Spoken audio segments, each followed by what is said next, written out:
everybody, Grand Day Rising. Welcome to my channel.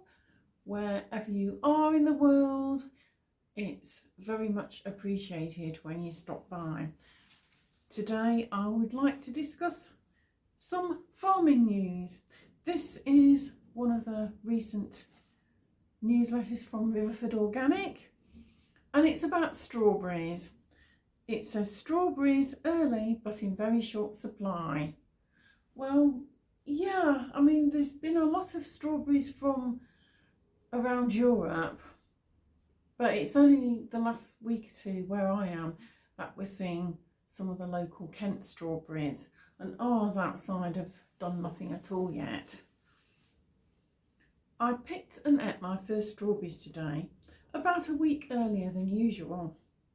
After 40 years of trials, tribulations and abandoning the crop 3 times in financial despair, I think we're close to developing an ethically acceptable and commercially viable method of growing tasty, seasonal strawberries with their roots in the soil. Success is not just about managing the crop, you need to think about the whole ecosystem, including the pickers. Here's how.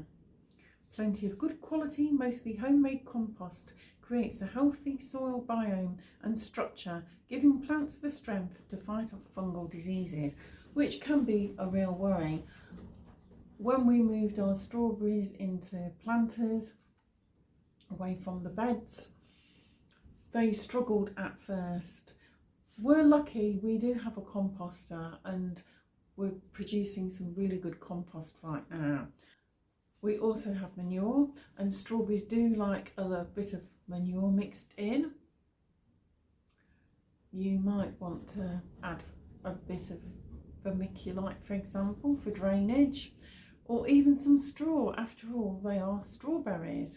We've certainly done that in the past. We've packed straw around the plants, and it helps to keep the slugs and snails away as well, in a humane way. They just stay away, which is fine by us. A week or 2 ago, Dan actually had to hand pollinate the strawberry plants. We have got flowers, but nothing yet seems to be forming.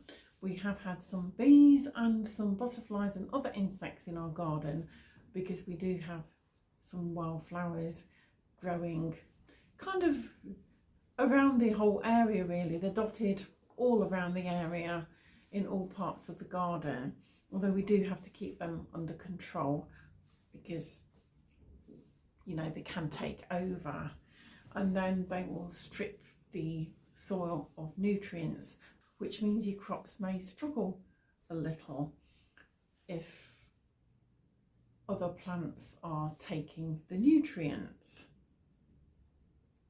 Plenty of biodiversity, small fields with big hedges, grass breaks every 30 metres, and growing a mix of crops in small patches maintains ecological balance.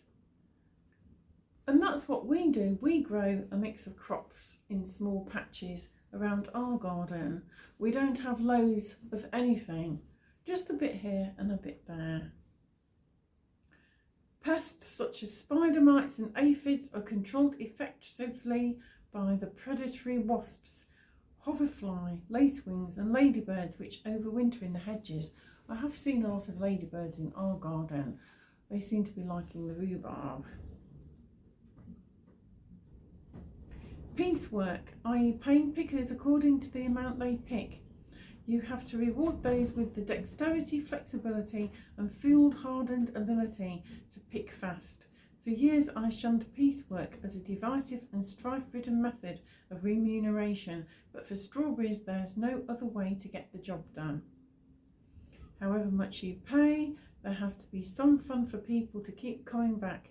For 2 months the farm takes on a festival vibe as 20 or so pickers join the locals and pitch up around the reservoir in vans, tents and caravans. Mostly it is pretty idyllic despite the hard work. I mean, I don't know how things are in Devon where Riverford is based or other areas, but here in Kent traditionally we had a lot of hop pickers and pickers of all kinds of fruit and vegetables in the good old days. People would travel from elsewhere and flock to Kent. And I presume that they would live in whatever accommodation they could find, maybe in tents or caravans,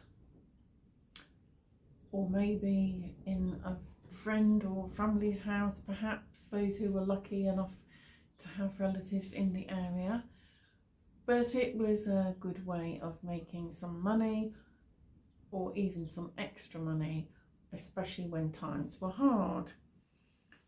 Hop picking is very traditional here in Kent. It always used to be in the past. These days, most things are done with machinery,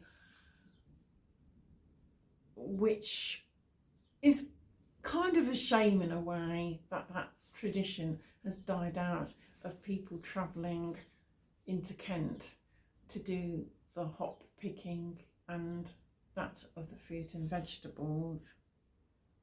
Spread the load and stress. Managers must have time off, even in peak season. Absolutely. We're all entitled to have time off. That is a basic human right, not to be overworked and not have any time off. Not growing too many. If we had 100 pickers, their humanity would be drowned out by the controls, regulations and logistics. As a result, we have a limited supply of berries this year, but you can feel good about eating them.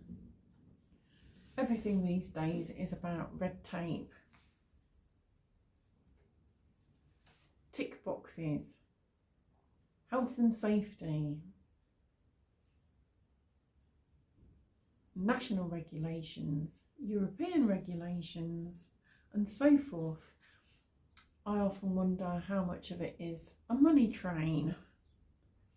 Ours are amongst a tiny proportion, less than 5% and falling, of UK strawberries that are grown in the soil. I firmly believe that they have more flavour and nutritional value as a result.